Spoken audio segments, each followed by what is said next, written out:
Once again, Assalamu alaikum wa rahmatullahi wa barakatuhu. I would like to welcome every one of you to this webinar once again. I'm excited to have to see so many people joining this webinar. The registration was tremendous. Your response to this webinar is also encouraging. And without taking much of your time, I would like to formally let this webinar begin. For that, I would like to invite the coordinator for this program, Dr. Mohammad Shahid Malik. Dr. Malik, please take over and please take us forward with this webinar. Bismillahirrahmanirrahim. Assalamu alaikum warahmatullahi wabarakatuh. First of all, I welcome all of you with the Islamic greetings. Assalamu alaikum warahmatullahi wabarakatuh. May Allah peace, blessings and mercy be on all of you. आज का हमारा topic communication skills for medicos. मैं रेजिमा के बिहार पर doctor Mohammad Shahid Malik आप तमाम लोगों का इस्तकबाल करता हूँ, खैर मकदम करता हूँ। आज हमारे दरमियान जो हिंदुस्तान की 4 बड़ी मायनाज शख्सियत मौजूद हैं, जिनको ट्रेनर ऑफ द ट्रेनर्स कहा जाता है। हमारे बीच प्रोफेसर उषा सिंघल साहिबा, former dean faculty of medicine JN medical college Aligarh Muslim university, former chairman department of physiology JN medical college, former principal JN medical college M Aligarh. Doctor Naaz Mustafa साहिबा, PhD in language testing in communication ELT, assistant professor, Department of Kulliyat, Ajma Khan Tibbiyya College, ANU Aligarh. Professor Hafiz Shani Sahab, Department of Kulliyat, Ajma Khan Tibbiyya College, ANU Aligarh, and Dr. Muhammad Khalid, Assistant Drug Controller and Licensing Authority, Government of Delhi. ये 4 बड़ी शख्सियात हमारे बीच मौजूद हैं। इतनी बड़ी और अहम शख्सियात का इंतखाब करके एक साथ आपके सामने हमने क्यों पेश किया है, इस पिछली वेबिनार में हमने आपके सामने कुछ बातें रखी थी। उसकी वजह यह है, इतनी बड़ी शख्सियात का सिलेक्शन की वजह यह है कि हमारा जो ऑडियंस है, जो आज हमारे साथ जुड़ा है पिछले 2 वेबिनार के ज़रिए और पिछले 10 सालों से 12 सालों से जो रेजिमा काम कर रहा है ह्यूमैनिटी के लिए, उस कॉन्टेक्स्ट में वो खुद ऑडियंस इस लायक है कि उसके सामने ऐसी शख्सियात का इंतखाब करके लाया जाए, और वो ऑडियंस खुद इतनी काबिल है कि उसके सामने कुछ ऐसे पर्सनैलिटीज़ को पेश किया जाए ताकि वो उनके स्किल्स में डेवलपमेंट कर सकें, उन स्किल में निखार पैदा कर सकें। और आप तमाम लोग जानते हैं, जितने भी दुनिया में स्किल्स होते हैं उनमें किंग ऑफ स्किल्स जिसको माना गया है वो कम्युनिकेशन स्किल्स को माना गया है। और कुरान मजीद ने इसकी जो मिसाल पेश की है वो भी बहुत खूबसूरती के साथ पेश की है। और कुरान मजीद ने सूरह रहमान में शुरू की 4 आयतों में बहुत ही खूबसूरती के साथ कुछ टॉप मोस्ट चीज़ों का, बहुत ही खूबसूरत चीज़ों का बहुत ही इंतखाब करके पेश किया है, जिसके अल्फाज ये हैं कि बिस्मिल्लाहिर्रहमानिर्रहीम, अर्रहमान अल्लमल कुरान, खलकल इंसान अल्लमहुल बयान। रहमान जो अल्लाह ताला के नामों जो सबसे खूबसूरत नाम है उसका कुरान जिक्र कर रहा है सूरह रहमान में।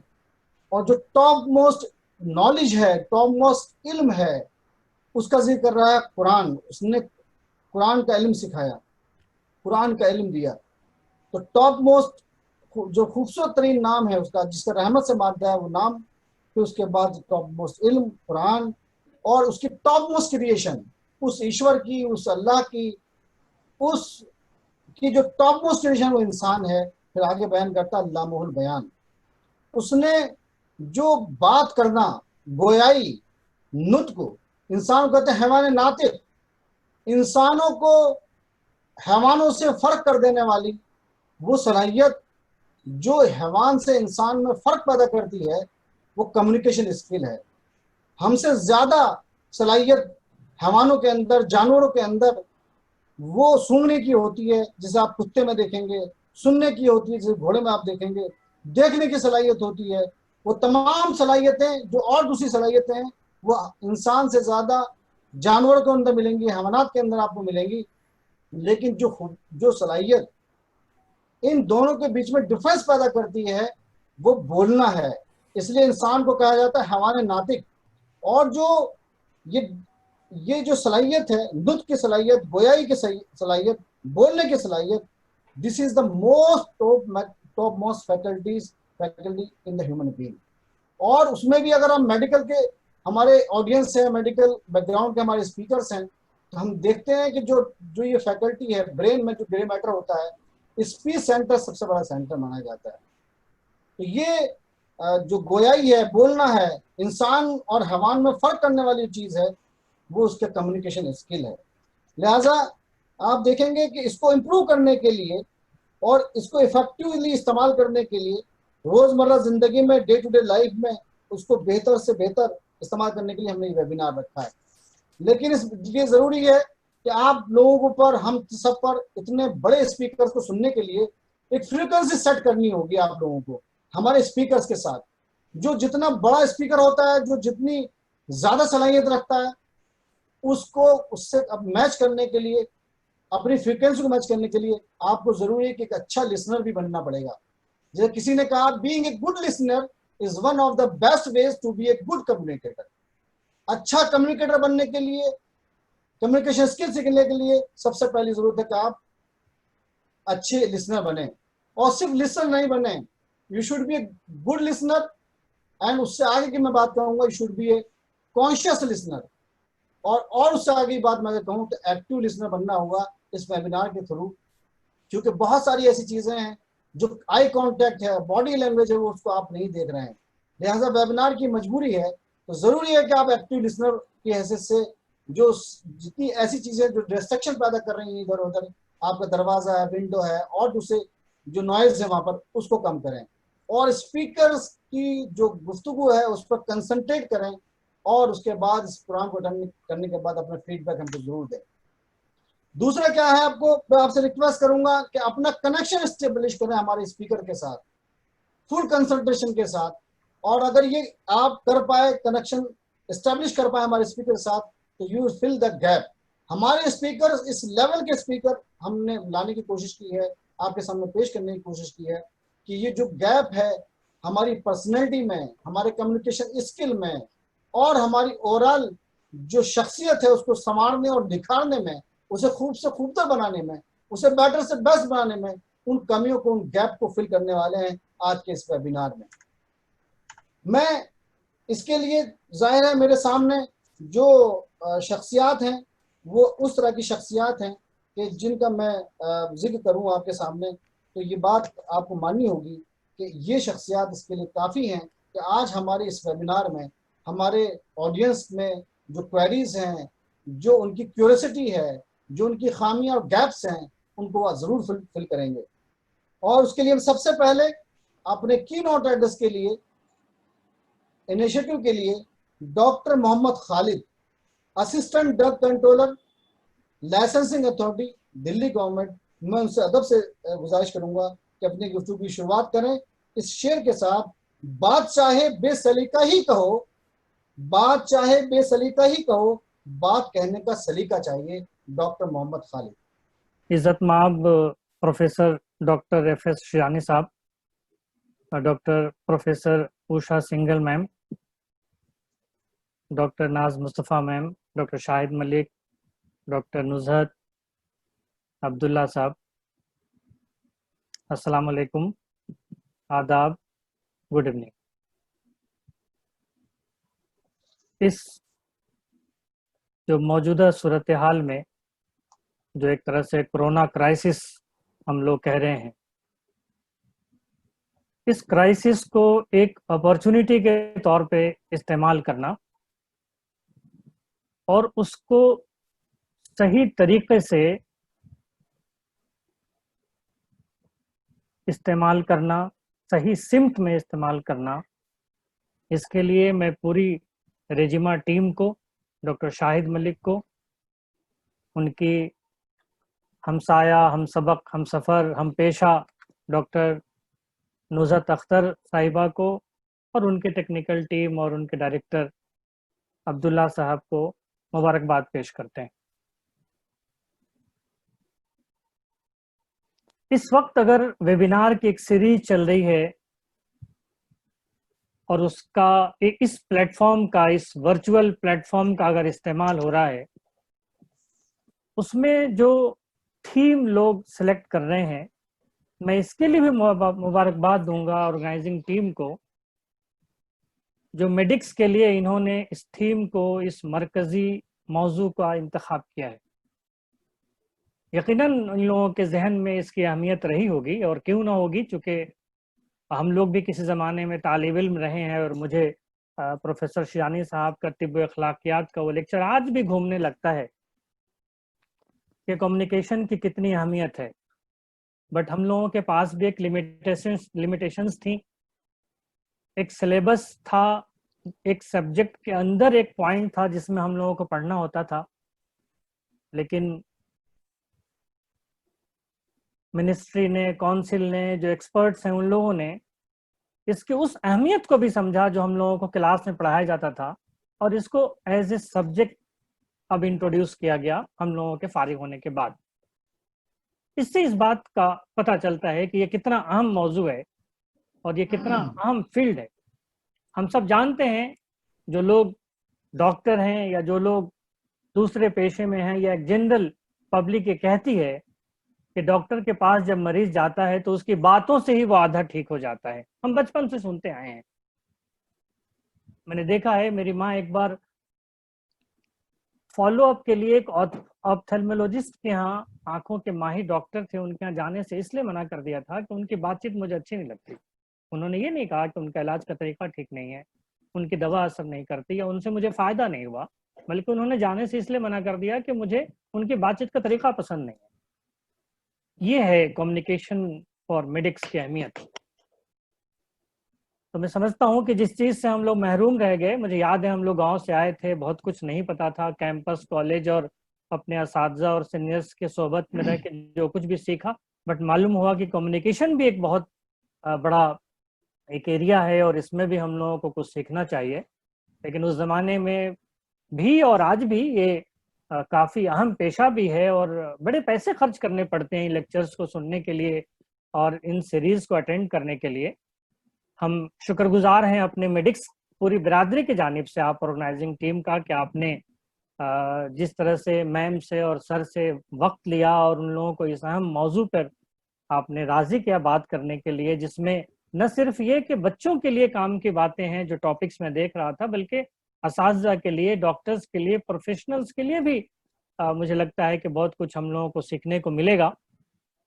तो इसलिए मैं कोई एक्सपर्ट नहीं हूँ इस फील्ड का, मैं एक स्टूडेंट की हैसियत से मैं पूरी कोशिश करूँगा कि आप लोगों की बातों को सुनूं।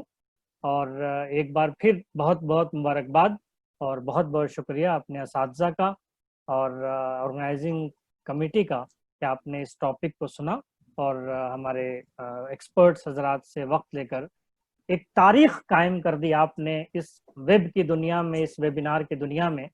जिस तरह से आपने रजिस्ट्रेशंस की इंफॉर्मेशन दी है सोशल साइट्स पे, यकीनन वो कम से कम यूनानी की दुनिया में तो एक तारीख है। और हम लोग जो लोग भी अभी जुड़े हैं, मैं देख रहा हूँ कि इस वक्त लगभग 350 लोग हमारे साथ जुड़ गए हैं।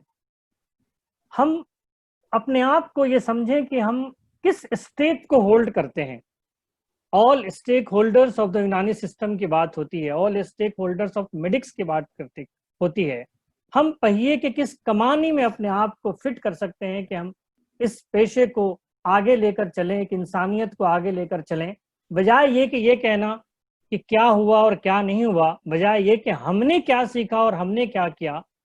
अगर हमने ये समझ लिया कि हम किस स्टेक को होल्ड करते हैं, तो मुझे लगता है कि ये सारे स्टेक होल्डर्स आपस में मिल जाएंगे और एक कोई नई चीज पैदा होगी जो पेशे के लिए, इस मुल्क के लिए, इस इंसानियत के लिए बहुत करामद होगी।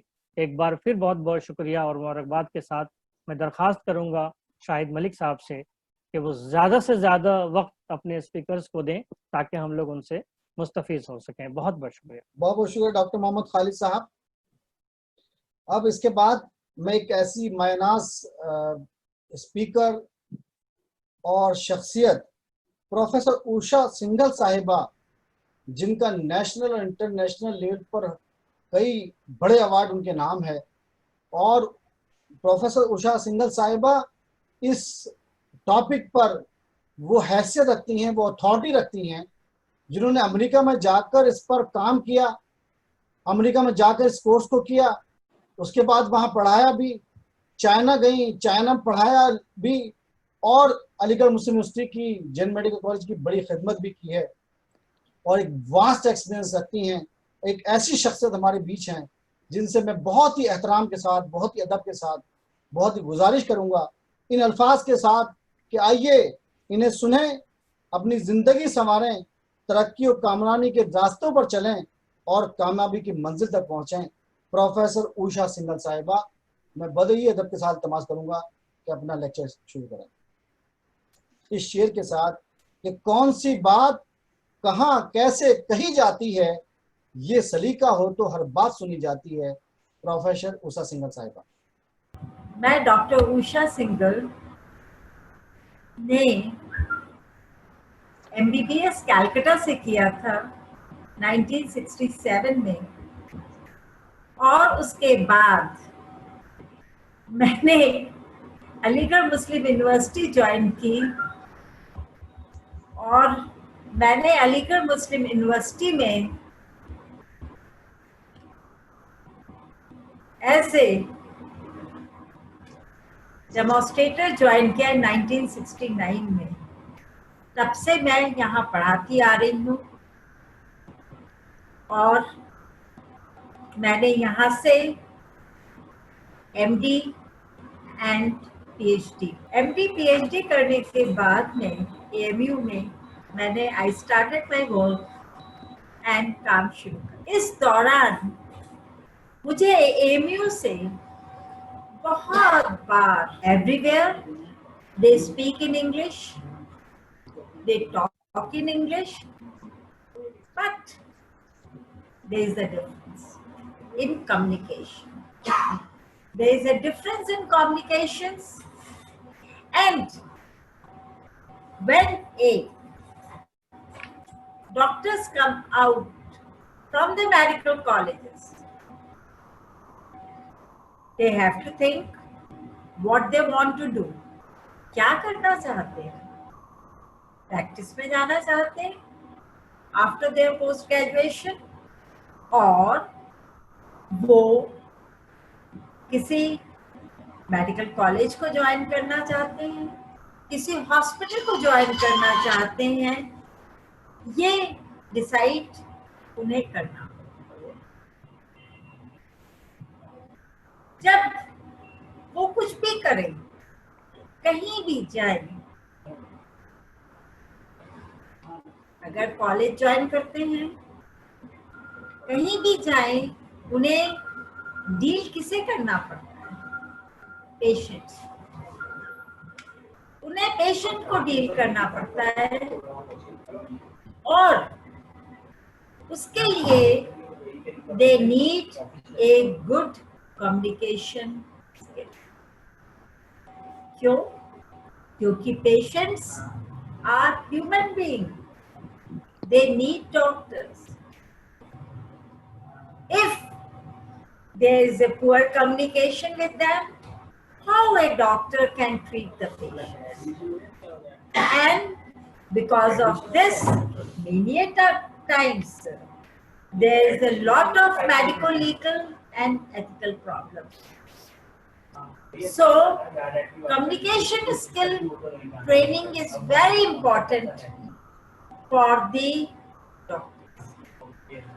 डॉक्टर्स को पेशेंट के साथ नहीं बात करनी पड़ती, पेशेंट के साथ जो उनके रिलेटिव्स आए हैं उनके साथ भी बातें करनी पड़ती हैं। सब एक्साइटेड होते हैं, परेशान होते हैं। कई दफे डॉक्टर से जब कहीं इंटरव्यू देने जाते हैं, कुछ करते हैं, या किसी का इंटरव्यू ले रहे होते हैं पैरामेडिकल स्टाफ, नर्सेस वगैरह का, तब भी उन्हें कम्युनिकेशन स्किल डिफरेंट वे में यूज करनी पड़ती है। पेशेंट जो उनके पास आते हैं, they may have many disabilities. They cannot listen to what we are saying, talking. इसमें आप देखेंगे पेशेंट से कैसे बात करनी है, ये भी इस चीज पे डिपेंड करता है कि वो मेल है या फीमेल, वो किस सोशल एथनिक ग्रुप का है, कहाँ से आया है, उसकी एज का भी पूरा ध्यान रखना पड़ता है। हम जब एक बच्चे से बात करते हैं या एक बहुत बुजुर्ग से बात करते हैं, old age elderly person, we talk, communicate different. Because why? Because we want to solve their problems. हमें उनकी मजबूरियों को, परेशानियों को सॉल्व करना हो। तो हमारे बात करने का सिलसिला सिर्फ पेशेंट का ही नहीं है, डॉक्टर्स को इसके अलावा पैरामेडिकल स्टाफ से बात करना, इसके अलावा उन्हें अपने कलीग से भी बात करना पड़ता है। एक सर्जन है, फिजिशियन है, कई दफे उसे कंसल्ट करना पड़ता है pathologist, microbiologist, radiologist, and how they should communicate with them. This is again important. They have to communicate with their administrators. They will have to change their communication skills. कई दफे doctors को court में भी जाके अपने evidences को रखने पड़ते, वहां बात करने का तरीका, कम्युनिकेशन का तरीका is different. They have to report their research findings, and then the difference lies there. Many times, doctors have to talk to media. Due to public, आज इस कोविड पेंडेमिक के टाइम में हम देखते हैं कि doctors are using mask. The patient, public, they are using their masks. They're covering their mouths, and they have to maintain a distance, and that distance should be of 2 meters. So, with the patients, the attendants, the staff, everywhere, they will have to this epidemic, they have to maintain, and they have to change their communication skill at that time. Doctors को हम जब देखते हैं, जब वो patient से ही आप देख लें, जब वो बात कर रहे होते हैं, तो उन्हें उनकी पहले हिस्ट्री लेनी पड़ती है, उनसे पूछना पड़ता है, सवाल करने पड़ते हैं। कई दफे उन्हें इन्फॉर्म कंसेंट भी लिखवानी पड़ती है, जिसे कई दफे पेशेंट या राजी नहीं होता। कई दफे उन्हें बैड न्यूज भी देनी पड़ती है, उन्हें समझाना पड़ता है, एंड इस सब के लिए उन्हें कम्युनिकेशन स्किल उनको जरूर अच्छी हो, क्योंकि because on good, if we want to have a good relationship,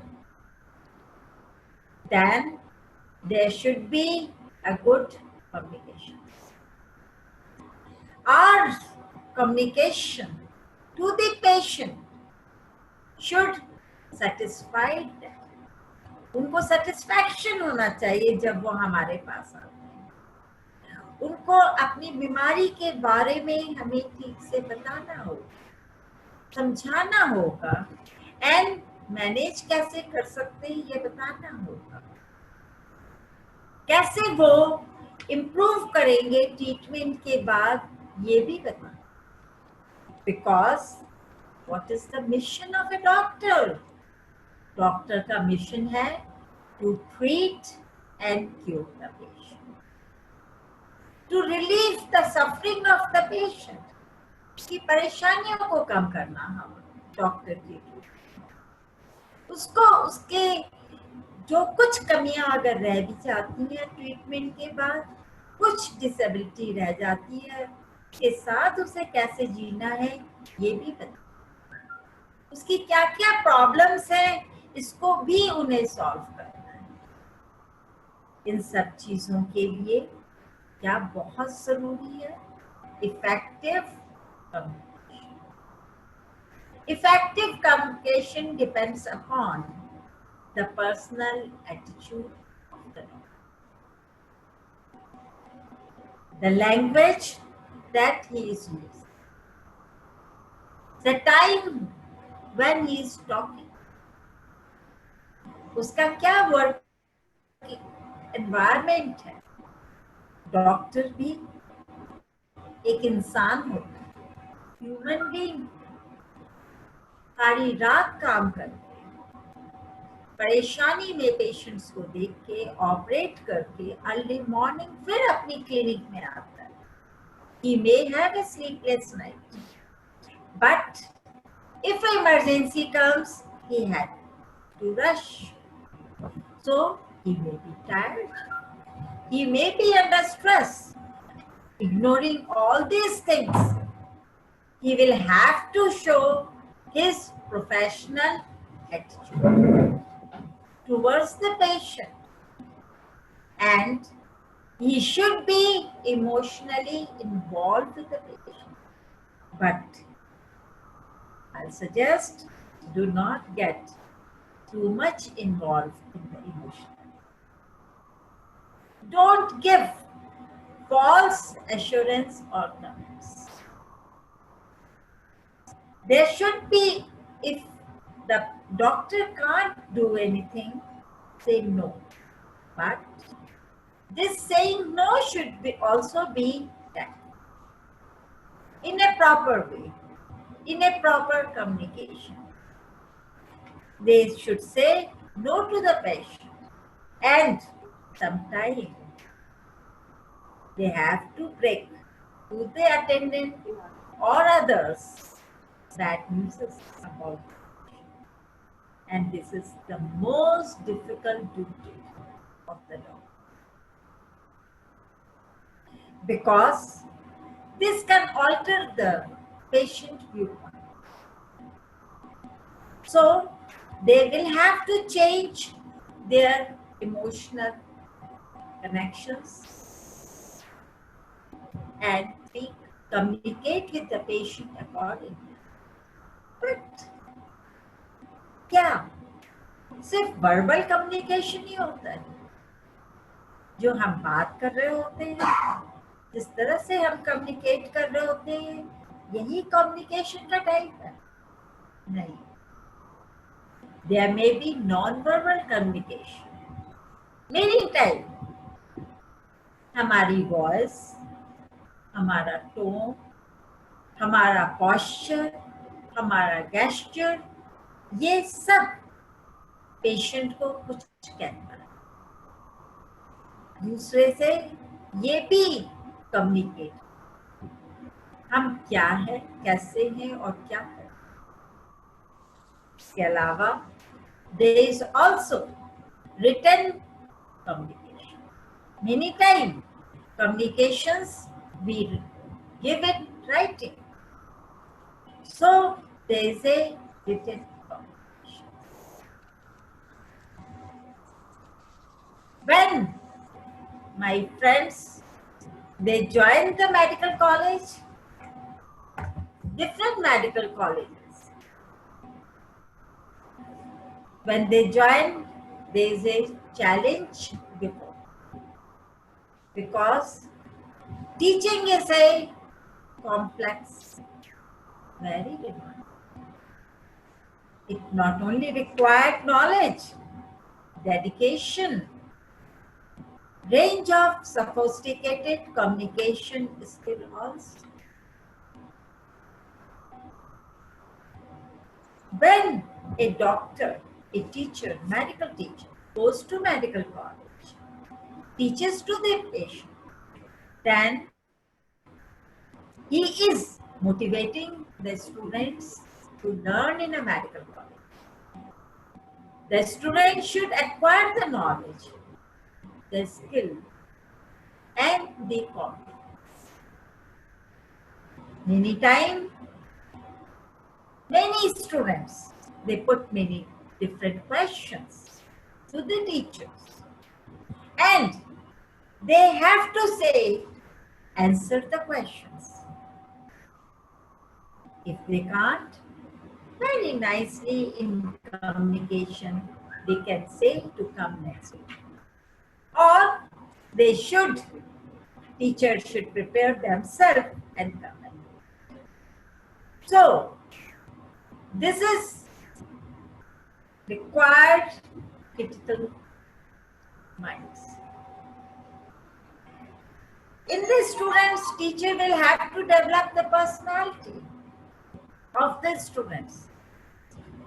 And this all depends upon when teacher go to the class, that whether this is an half an hour, 1 hour class or 2 hour class. There, how much students are present there.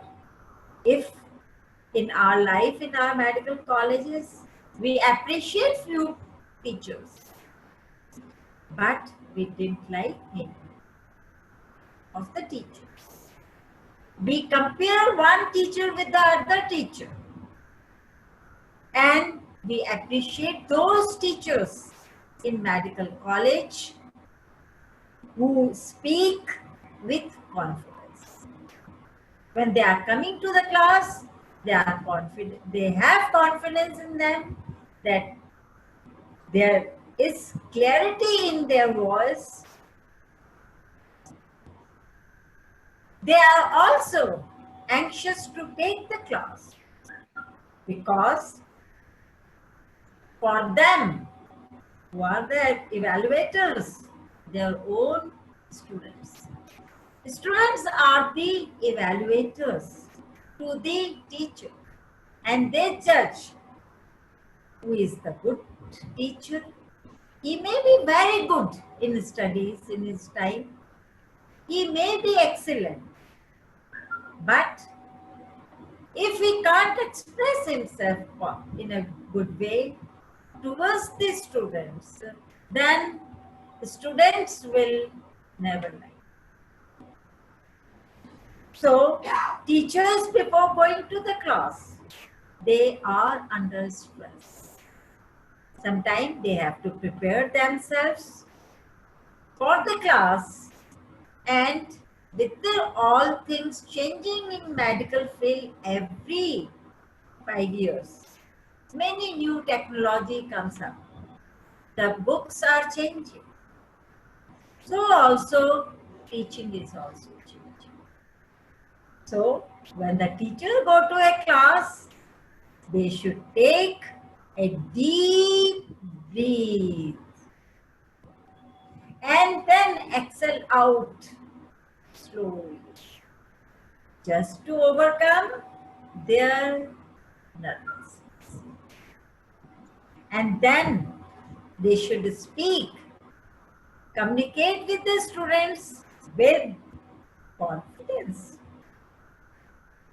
And this confidence comes with the mastery of the subject. And this leads to stimulate the students, medical students who are before them. So when they go for teaching, they have to plan how they are going to communicate with it and what they are going to say to the students. And for that, they should maintain their outline. What outline? What should be opening? to catch the immediate attention, how they should speak in the class so that they get immediate attention of the students. They also should know that how they are going to complete the course in the time available to them, and so that the students can retain it. And the students remember best what they hear last. So when the teacher communicates with the students, prepare their notes, the closing is also very important. Never introduce any new material in the conclusion, but finish forcefully and confidently.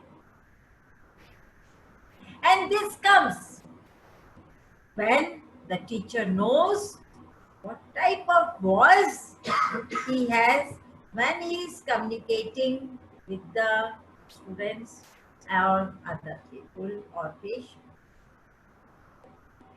Is their voice is resonant, musical, easy to listen, or it is harsh, tiresome, monotonous? The voice should be loud enough to be heard by the students and patients. It should be clear to understand.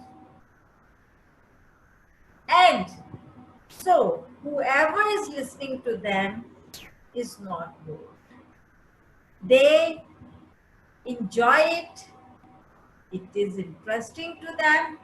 So doctor को अपनी volume पे भी बहुत ध्यान रखना है voice की, उसको उससे इमोशन एंड कन्विक्शन के साथ बोलना है, क्लियर आर्टिकुलेशन के साथ बोलना है, और उन्हीं शब्दों का प्रयोग करना है जिन शब्दों को वो फेमिलियर हैं, जिनके कंसेप्ट क्लियर हैं, और जो शॉर्ट सेंटेंसेस.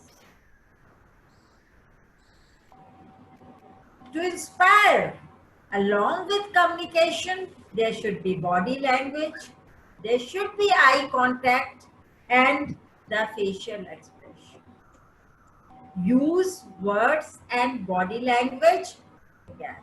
साथ साथ रखिए दोनों चीजों को, और कभी भी पढ़ाते समय एक प्लेस पे खाली खड़े होके पूरा घंटा ना, थोड़ा थोड़ा मूव करिए, आगे बढ़िए. स्टूडेंट्स की आंखों में आंखें डालकर देखिए, पर बहुत ज्यादा मूवमेंट भी मत करिए, तेजी से इधर उधर मत जाइए, because this is distracting and irritating to this. तो कम्युनिकेशन स्किल्स जो हैं वो based on practice, and they are the basic cornerstone of the modern medicine. Effective communication is the key to the success in professional career. Thank you. बहुत बहुत शुक्रिया professor Usha Singhal साहिबा. बहुत सी खूबसूरती से आपने सभी पहलुओं को, डॉक्टर को, टीचर को, स्टूडेंट्स को और दूसरे हेल्थ प्रोफेशनल्स को किस तरह से अपने पेशेंट के साथ, पेशेंट के रिलेटिव्स के साथ, अपने स्टूडेंट के साथ कैसे कम्युनिकेट करना चाहिए, और खूबसूरती से आपने उसको पेश किया है. अब चूँकि टाइम बहुत तेज़ी से गुजर रहा है, मैं इसके बाद अपनी दूसरी स्पीकर मोहतरमा डॉक्टर नाज मुस्तफ़ा साहिबा से दरख्वास्त करूँगा, असिस्टेंट प्रोफेसर डिपार्टमेंट ऑफ कुलियात, जिनका एक लंबा एक्सपीरियंस है कम्युनिकेशन स्किल के ऊपर. 15 साल से ज़्यादा का एक्सपीरियंस रखती हैं मोहतरमा, और एक ऐसी शख्सियत हैं कि जिनकी कोई स्टूडेंट बड़ा पसंद करते हैं. उनके टीचिंग के तरीके को, वो जिस तरह से डिलीवर करती हैं अपने सब्जेक्ट को, और जिस तरह से जहनों तक और दिलों तक अपनी बात को पहुंचाती हैं, उनके अंदर एक ऐसी सलाहियत है. और उस कम्युनिकेशन स्किल की सलाहियत को अपने स्टूडेंट में पैदा करती हैं और डेवलप करती हैं। मोहतरमा का जो तजुर्बा है वो राइटिंग स्किल में, अप्लाइड लिंग्विस्टिक में बहुत बड़ा वास्ट एरिया है जहाँ पर उन्होंने काम किया है, और इस वक्त असिस्टेंट प्रोफेसर डिपार्टमेंट कुलियात में वहाँ कम्युनिकेशन स्किल ही पढ़ा रही हैं। मैं शेर के साथ उनको दरख्वास्त करूँगा कि तशरीफ़ लाएँ और अपनी गुफ्तगू का आगाज़ करें। वजूद जन से है तस्वीर कायनात में रंग, वजूद जन से है तस्वीर कायनात में रंग, उसी के साथ से है जिंदगी का सूज़े दरूं। डॉक्टर मुस्तफ़ा नाज Mustafa, please. Thank you, Dr. Shahid Malik Sir. You have given me an opportunity to share the platform with such huge personalities like Professor Usha Singhal ma'am and Professor Shirani Saab and Dr. Khalid. I am thankful to you for this. Today in this webinar, I have been given the responsibility of saying a few words about communication skills for medics, that is especially for the medical professionals. As we all know that personality development is a very much talked concept these days. I'm not talking about the lockdown period, but it is in this modern world, personality development is a very much talked about concept. Various webinars, various seminars, various workshops, they are being organized for the purpose of personality development, to increase, to train people in personality development. But one question arises in my mind, and perhaps it is arising in everybody's mind, that what is personality? Personality क्या है? क्या हमारी खूबसूरती, क्या हमारी height? What is personality? I think this is not personality. Personality, it is along with this, the personality of a person is or can be determined by the way he talks, by the way he delivers, by the way he behaves in the society. That maintains or that gives him a good personality. In a way, I can say that person's communication skills, they define a person's personality. So, communication skill is an important attribute of personality development, and it helps in making a person look very, very effective in speaking, very effective in delivering, very effective in teaching and learning. Now, I have been given the responsibility of talking about communication skill for the medical profession. The process of curing a patient, it requires a holistic approach, which involves consideration beyond the treatment of the disease. That is, we have to consider the patient. So the word consider here is very important. That is, we have to consider the patient beyond his treatment, that is treating him. उसको treatment देना, उसको सही करना, उसको दवा देना, ये इससे ज़्यादा उसको हमें consider करना बहुत important है. और उसके लिए हमको बहुत सारी skills की ज़रूरत होती है. So we require a number of skills, and among them the foremost is the communication skills, which a doctor, along with his technical expertise, should have, because it gives a positive effect on the development of a trustworthy relationship. I would like to share my screen with you about communication skills. Now, communication is very important. So it is not only for the medical professionals, but it is for each and every one of us to have a good communication, an effective communication, and how effectively we communicate, that is very important. As Professor Usha ma'am also suggested, that teachers require a number of skills to communicate with the students. So not only the teachers communicate with the students, We have a lot of examples like the shopkeepers, the vendors, the bank officials, the administrators, politicians, so on and so forth. Everyone has or requires a good knowledge in communication skills. हमको हर से deal करना पड़ता है रोज, and this helps in making a cordial relationship, a good relationship between the people whom with we are communicating. Similarly, I'm focusing on the doctors. Similarly, doctors also communicate with their patients. They have a very huge responsibility of communicating effectively with their patients, with their fellow colleagues, with the attendants, and with the paramedical staff and the supportive staff. They have to communicate with them, and for this purpose, communication skill is greatly required. They have to, present themselves in such a way that they are easily understood. Because sometimes what happens, we have a mismatch in what we are saying and what we are expressing. क्या बोल रहे हैं और हमारे हाव भाव क्या है, हमारे expressions क्या है, they tend to be different. So we have to have a good, a good communication skill to achieve that purpose. When we have a good communication skill, that particular problem which arises because of the gap among the patients and the doctors and the attendants and the medical staff, etc., that can be bridged by the good communication or communication skill, which is very good. So it not only improves our personality, this communication skill not only improves our personality, but helps in maintaining good public relationships.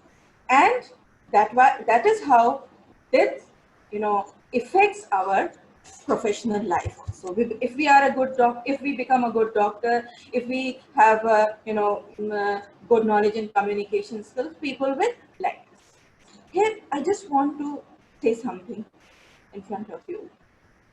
ऐसा होता है कि जैसे ma'am ने भी बताया कि ऐसा होता है कि हमारे अगर डॉक्टर्स के यहाँ जाने के बाद डॉक्टर को देख के डॉक्टर की बात से मरीज ठीक हो जाता है, ये कहा जाता है कि डॉक्टर के घर वहां जाने के बाद मरीज ठीक हो जाता है, लेकिन कभी कभी इसका उल्टा भी हो जाता है।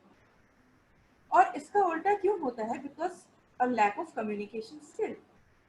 मैं अपनी एक मिसाल दूं, मैं अपनी मदर के साथ एक बार एक डॉक्टर के यहाँ गई, मैं नाम नहीं लूँगी, मैं एक डॉक्टर के यहाँ गई तो उन्होंने मेडिकल कॉलेज में, तो मेरा अचानक एक दिन पहले मुझे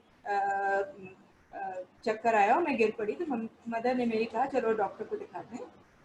तो मेरा ब्लड प्रेशर काफ़ी बढ़ा हुआ था। So I went to the doctor and I told him that doctor लगता है मेरा ब्लड प्रेशर काफ़ी हाई हो रहा है कल से, इस वजह से। अरे अब तो मर गई होगी।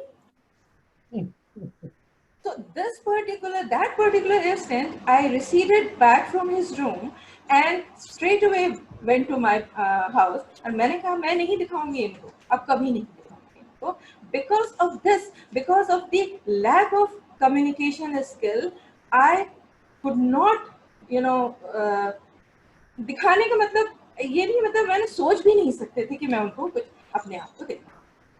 So communication skill is a must, and doctors are, involved in a variety of people. They look, they see, they investigate, they treat number of people from different socio-cultural background. उसकी वजह से क्या होता है कि हमारी जो relationship है, communication skill अगर अच्छी है, so that relationship becomes meaningful and trustworthy. Now, trustworthy relationship between a doctor and a patient, does it develop? Because of the communication skill. It helps in making the patient understand better. It helps in imbibing information from the patients. Patients जो है वो कुछ shy होते हैं, कुछ hesitant होते हैं, नहीं बताना चाहते हैं अपनी बात because of various reasons, socio-cultural background उनका होता है, because of various religious reasons also, because of the individual temperament also, वो नहीं बताना चाहता है. So the patient's problem is better understood by a doctor, and a patient also understands better if there is a cordial relationship. अच्छी relationship होनी चाहिए, because a patient needs to be convinced. वो अस्पताल जाता है, वो डॉक्टर को दिखाता है ताकि उसको कन्विंस किया जा सके कि भाई तुम्हारी क्या प्रॉब्लम है, तुम्हारा क्या ट्रीटमेंट होगा, क्योंकि people are, patients are hesitant. Not only the patients but also the attendants also. Their, the loved ones, they also feel that. Sometimes what happens, if you have a good communication skill, as a doctor I'm talking, if you have a good communication skill, whenever you encounter various clinical, differences, for example, कुछ patients ऐसे होते हैं जो investigate नहीं कराना चाहते हैं, अपने आप को दिखाना नहीं चाहते हैं डॉक्टर को. Maybe there are a number of reasons. Maybe it's the cultural background, or because of the religious reasons, they don't want to show. They don't want to, get themselves or tell anything about the disease to the doctors. So if you have a good communication skill, you can try to, get the information from them. You can try to get the information, and so that will help in treatment and further diagnosis and prognosis. That will help. If you have a good communication skill, he will be convinced, a patient can be convinced. He can have satisfaction also. And maybe if you are, as a doctor, trying to convince a patient and a patient is convinced, that might increase your stress, decrease your work stress. You'll feel happy. Oh, I have done something. आज मैंने a patient को बहुत अच्छा देखा और उसने बहुत अच्छा response दिया. So that work stress will be relieved, and that also can decrease and the pain which you are feeling from the stress which you are feeling, that will be decreased. Your job satisfaction as a doctor also increases, because if you are able to communicate effectively with a patient. I'm using the word effectively because effectively means that you are able to convey what you want to convey. You are able to convince the patient. You are able to gather information from the patient. That is the most important thing. And the patient gets relaxed, and the psychology of the patient depends upon your convincing ability, how skillfully you are convincing. Now, whenever we are talking about communication skills, we need to know that there are three basic components of communication, and all the three combined together, all the three integrated together can help in effective communication. Only मैं कहूँ कि सिर्फ non-verbal important है नहीं, paraverbal है नहीं, all the three combined, because whatever you are speaking, your actions, your gestures, your expressions, your body language, your tone, pitch, volume, हमारी आवाज, हमारे words के साथ इन सब का भी match होना चाहिए, इन सब को भी combination. तो communication में हम 10 से 25% वर्बल कंपोनेंट का यूज करते हैं और 75 से 90% का हम नॉन वर्बल का यूज करते हैं, non verbal and paraverbal. So these three combined together have a good impact on our skill to communicate. So communicating skillfully requires our verbal, कि हमारी choice of words क्या है, हम कौन अल्फाजों का इस्तेमाल कर रहे हैं, क्या हम arrogant words यूज कर रहे हैं, क्या हम rude words यूज कर रहे हैं, और ये हमें अपने पेशेंट को समझाने के लिए बहुत इम्पोर्टेंट है कि उसका क्या कॉस्ट आएगी, उसका क्या ट्रीटमेंट है, उसका कोर्स ऑफ ट्रीटमेंट क्या है, उसकी क्या डिजीज है, इसके बारे में हमें बताने में वर्ड्स का यूज करना पड़ता है. But with that we need the help of non verbal expression and paraverbal. हमारी जो टोन है, हमारा जो लहजा है, हम उसको वर्ड्स हमारे बहुत सॉफ्ट है, शाइस्ता वर्ड्स हम यूज कर रहे हैं, सॉफ्ट पोलाइट वर्ड्स हम यूज कर रहे हैं, लेकिन हमारी टोन बहुत हाई है, हमारी पिच जो है बहुत हाई है, वॉल्यूम, और उसके अलावा हमारा एक्सप्रेशन बहुत गुस्से वाला एक्सप्रेशन है. So that will not match what we are So we have to develop, as doctors, we have to develop this ability to communicate. Now,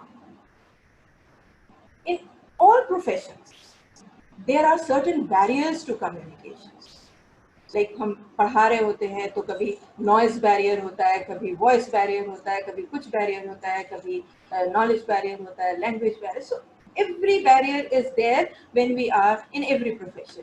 But if we talk about doctors in particular, the barriers to good communication with the patients and with the supportive staff, with the paramedical staff and others, if we cannot convince a patient if we have less knowledge about the disease, if we have less knowledge about the treatment. So we should work up that knowledge. We should try to gain that knowledge before the treatment, before looking. So we should have an adequate knowledge about that, because this is one of the barriers in great communication with the patients. Not only with the patients, but also with the attendants also. And sometimes हम सोचते नहीं हैं और बोल देते हैं. Lack of insight. सोचना जरूरी है, और ये सोचना बोलने से पहले, क्योंकि हमारे जो अल्फाज हैं वो एक बार चले गए तो फिर वापस नहीं आते. तो हमें पहले सोचना चाहिए, और उसके लिए क्या है, हमारे insight होनी चाहिए. And we should know, we should have knowledge how to maintain a relationship. That is the PR. And for this purpose, we need to have knowledge and training in communication skills. Patients जो है हमारे पास, वो बहुत informed नहीं होते हैं. उनको information की ज़रूरत होती है, उनको inform करने की ज़रूरत होती है. तो हमारे पास जो information हो, उन्हें हमें अच्छी तरह से देना चाहिए. If we give less information to the patients, they might not be able to understand the course of treatment, the disease, and whatever the result, the consequences, etc. And attendants of the patients, they, sometimes cause and create problems. So for them also, we need to convince them, we need to give them all kinds of information related to their patient whom we are treating. As another very important aspect in communication, as ma'am had also pointed out, that she went to different countries and there she encountered people, various local people, and but they knew English. But where people do not know English, language is a barrier, and you have to understand that. And at that moment, at that place, at that particular instance, we need to have knowledge in paraverbal and non-verbal expressions. Various places in our country also have mismatch of verbal and non-verbal expressions. They have. So we should have a knowledge. Patients हमारे पास आते हैं जिनको language की they come from different backgrounds, from different regions. They have different dialects. उनकी ज़बान अलग होती है, उनकी language अलग होती है. So as a doctor, we should try to understand them. Try to understand them through their paraverbal and through their non-verbal expressions. That is very important as a doctor, because it will be sometimes it is a mismatch what they are trying to convey and what they are showing, the gestures, the facial expressions, etc. And as ma'am has also pointed out, that human beings, they are prone to different things. They might be stressed out, they might be tired, they might not have enough time, many other reasons. So as a doctor, we should keep all these things apart and try to treat our patients. And at that moment, we should try to, and keeping this in mind, we should try to communicate with the patients. Now, हम लोगों को बोलना बहुत अच्छा लगता है. As teachers, we try to speak and speak and speak. We don't we don't have the capacity to listen to anyone. कोई हमारी बुराई करे ये हमें अच्छा नहीं लगता, हम दूसरे की करें वो अच्छा लगता है, तो हमें बोलना अच्छा लगता है. So listening patiently to the patients is one of the greatest attributes of a doctor. एक डॉक्टर को बहुत ही अच्छी तरह से अपने पेशेंट को सुनना चाहिए, उसकी बातों को ध्यान से सुनना चाहिए, because that listening helps in making the patient comfortable. उसको लगता है, पेशेंट को लगता है या अटेंडेंट को लगता है कि अच्छा डॉक्टर सुन रहा है, डॉक्टर मेरी बातें सुन रहा है, उसको समझ में आ रहा है. If you are ignoring the patient, if you are just not listening and writing down the prescription and all, so the patient might feel that, or the attendants might feel that the doctor is not listening to him. So for therapeutic success, for patient-doctor relationship, and maintaining a trustworthy relationship, we need to listen to the patient, and that will help in showing our interest in the patient. Sometimes it is not possible practically, but at times when you are looking at a patient or seeing a patient who is who is an old patient of yours, so what happens? You can greet that patient by his name. This show small gestures. They show that these small skills. They show that you are, interested. You are making the person comfortable.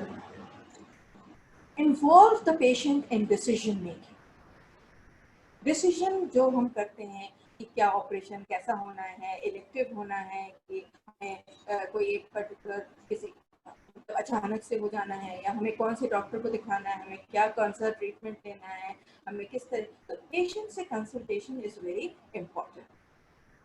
और जब हम patient के साथ एक cordial atmosphere में रहते हैं तो उसमें हमें एक्सप्रेशंस का, अपने नॉन वर्बल एक्सप्रेशंस का इस्तेमाल. This is not possible always, like patting shoulders, holding hands, but nodding and eye contact, that can be maintained with a patient. Because eye contact is very important when you are attending a patient. क्योंकि उसको ये लगता है कि patient को ये लगता है कि जब मेरी बात हो रही है, मैं अपने बारे में बता रहा हूँ, तो डॉक्टर मेरी बातें गौर से सुन रहा है.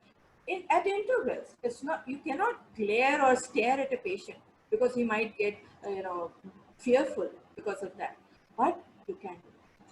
And as a doctor, it is greatly advised never to interrupt the person, the patient, while you are doing investigating, or while the patient is trying to give away his information. So actually what happens is, when a doctor says something that is not so important, how he says that is, कैसे हम बात कर रहे हैं, क्या बात कर रहे हैं, कौन अल्फाज का इस्तेमाल कर रहे हैं, वो इतना इम्पोर्टेंट नहीं है जितना इम्पोर्टेंट हमारे पास होता है कि हम किस तरह से, क्या हम मुस्कुरा के बात कर रहे हैं, क्या हम रूडली बात कर रहे हैं, क्या एरोगेंट मैनर में बात कर रहे हैं, ठीक है जाइए जाइए हो गया बस देख लिया मैंने, क्या हम इस तरह से बात कर रहे हैं. So that should not be, when we are talking about communication skills, that should not be the fact.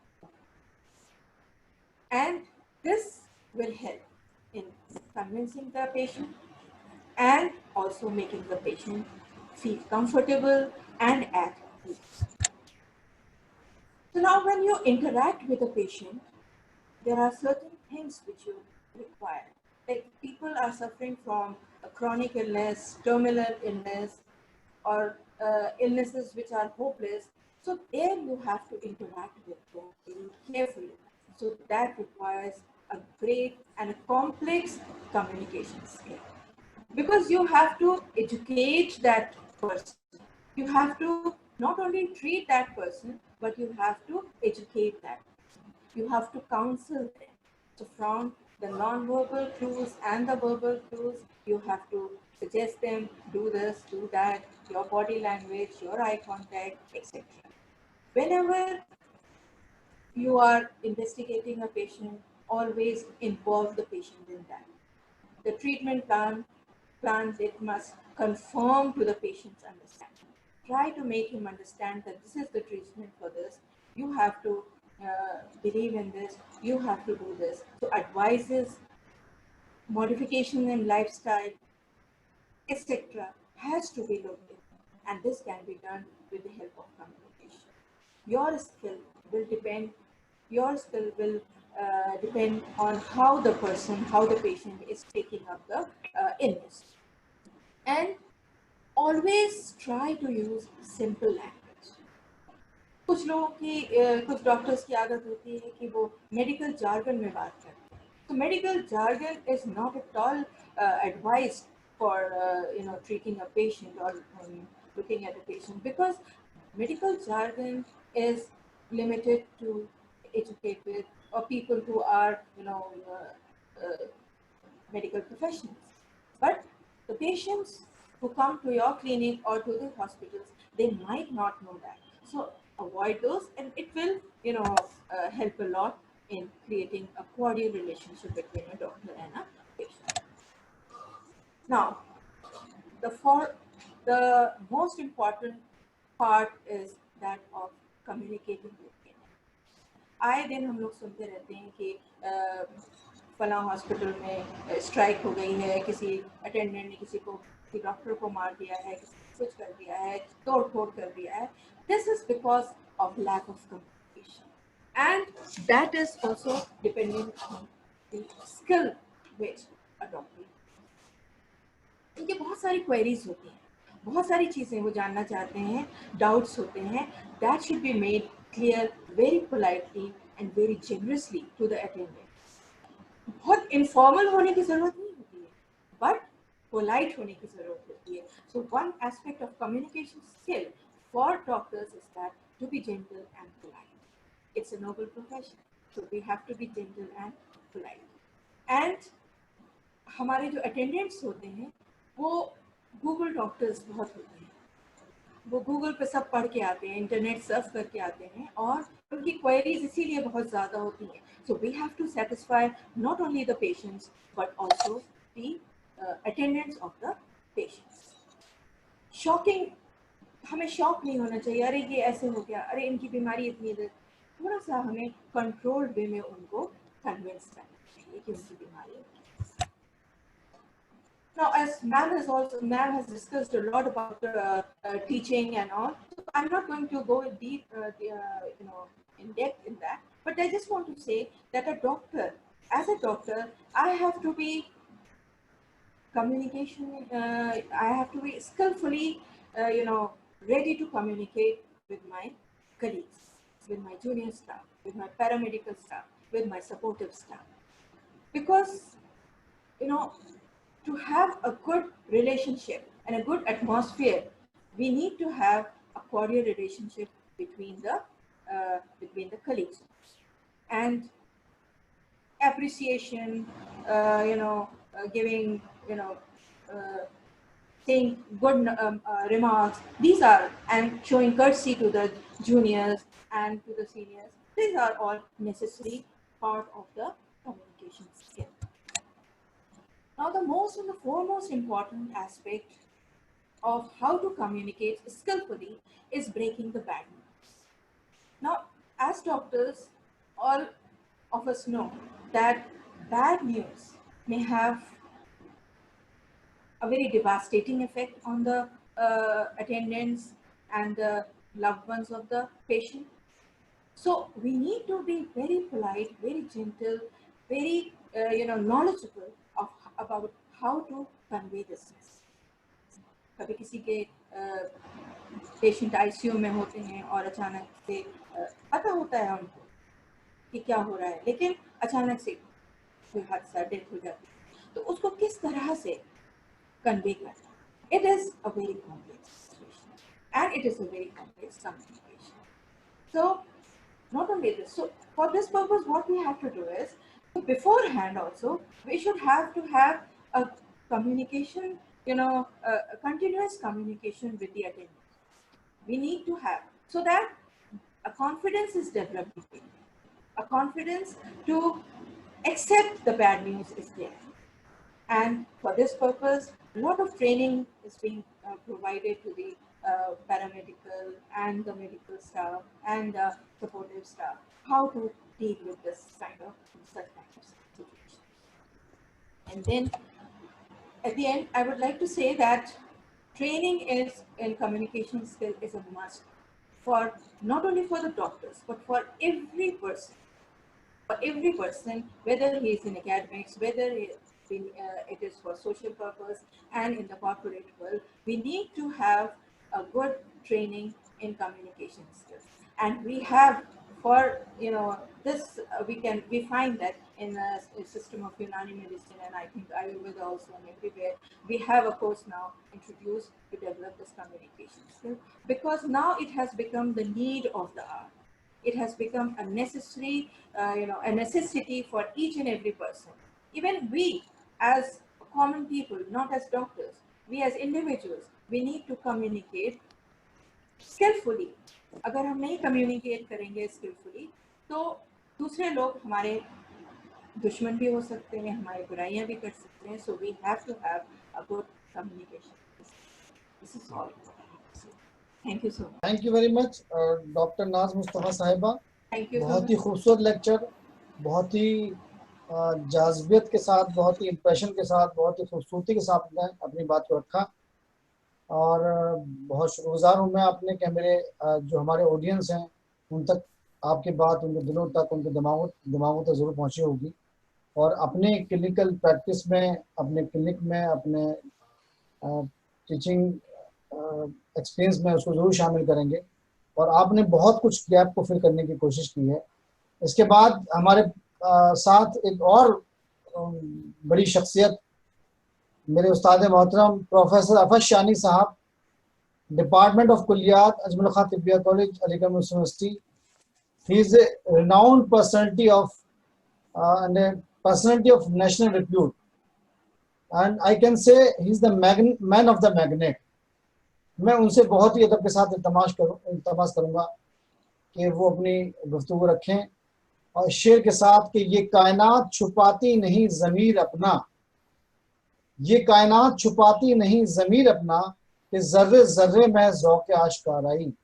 Professor Afaz Shani साहब. बहुत बहुत शुक्रिया शाहिद साहब. इतने अच्छे लेक्चर्स के बाद मैं एक चीज़ को बस थोड़ा सा आपके सामने एक्सप्लेन करना चाहता हूँ, क्योंकि वक्त काफ़ी हो गया है. कम्युनिकेशन स्किल जो है, ये कम्युनिकेशन जो है ये कम्यून से बना है, और जिसके मानी होते हैं टू शेयर, और जिसे से आप समझते हैं कि कम्यून टू शेयर. तो communication does not mean to inform, not it means to convince somebody, it is not to give order to someone, it is to share. तो ये इसलिए इम्पोर्टेंट चीज़ है. कम्युनिकेशन स्किल का मतलब ये नहीं कि हमें स्पीच करना आता हो, हम खूब बकवास कर सकते हो, हम लोगों के सामने चीख पुकार कर सकते हो, बल्कि कम्युनिकेशन का मतलब ये भी नहीं होता है कि हम श्रूडनेस है, इसके मतलब ये भी नहीं होते है कि चर्ब ज़बानी करे आदमी, बल्कि ये जो है बिल्कुल मुख्तलिफ चीज़ है जिसको लोग जनरली इस पैराए में लेते हैं कि कम्युनिकेशन का मानी ये है कि एक आदमी को अपनी की ज़ुबान पर उबूर हासिल है और वो बहुत सारे लोगों के साथ बहुत सारी बातें कर सकता है, स्पीच दे सकता है, डिबेट कर सकता है. ये इसका मानी नहीं होते हैं. इसके मानी मैनिपुलेशन भी नहीं है, और इसके मानी डिलीवरिंग स्पीच भी नहीं है, इसके मानी श्रूडनेस भी नहीं है. तो मुझे जो सबसे इम्पोर्टेंट पॉइंट लगता है कम्युनिकेशन के लिए, वो सबसे ज़्यादा ज़रूरी है, वो है honesty. First and foremost prerequisite for communication is you have to be honest with yourself and patient or addressee. एक जनरली जो चीज़ है ये बहुत मैं समझता हूँ, जहाँ तक मेरा अपना नाक़िस राय और तजुर्बा है, कि ऑनेस्टी सबसे ज़्यादा इम्पोर्टेंट. जितना शख्स ऑनेस्ट होगा उतनी बात उसकी बात में उसकी गहराई होगी, उसकी बात को लोग सुनेंगे, उसकी बात को समझेंगे और उसकी बात को मानेंगे.